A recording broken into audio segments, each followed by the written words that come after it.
Ит пен мысық неге араз? Ертеде ит пен мысық өте тату болған екен. Екеуін де адам асырап, үйінде ұстапты.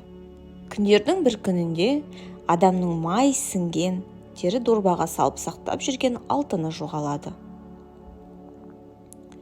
Қанша іздесе де табылмайды. Алтынынан айырылған қожайын уайымнан күн өткен сайын жүдей бастайды. Тапқан таянғаны ішіп жеуге жетпейді.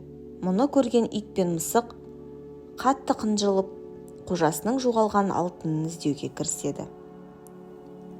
Екеуі ой қырды аралап, бармаған тауы, баспаған жері қалмайды. Ақыры титықтап үйлеріне қайтады.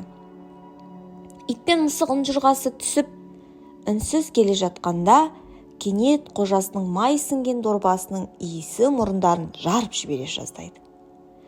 Ит айнала жүгіріп, тіміскілеп, ақыры бір тышқанның інін тырналап қаза бастайды.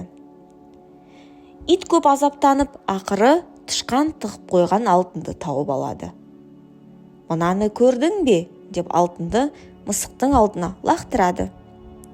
Мысық сол кезде иесіне жақсы атанбақ болып, иттен бұрын алтынды ала қашады. Ол үйдің төбесімен қарғи жүгіріп, иесіне жетеді. Алтынды қожасының алдына әкеліп тастайды. Мұны көрген қожасы қуанып кетеді. Мысықты бауырына басып, аймалайды. Сөйтіп тұрғанда қара терге түсіп, сабалақ болып, арсалаңдап ит те жетеді. Келген бойда қожасының аяғына оралып, қыңсылай еркелейді. Ештеңені түсінбеген қожасы итіне жекіп, оны қуып жібереді. Жәбір көрген ит ызаланып, мысыққа тап береді. Бұны көрген қожасы арашалап, екеуін зорға айырып алады да мысықты үйіне алып кетеді. Сол күннен бастап итті үйіне жолатпайды.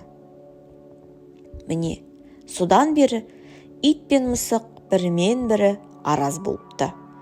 Мысықтың тышқанға өштесуі де сол күннен басталып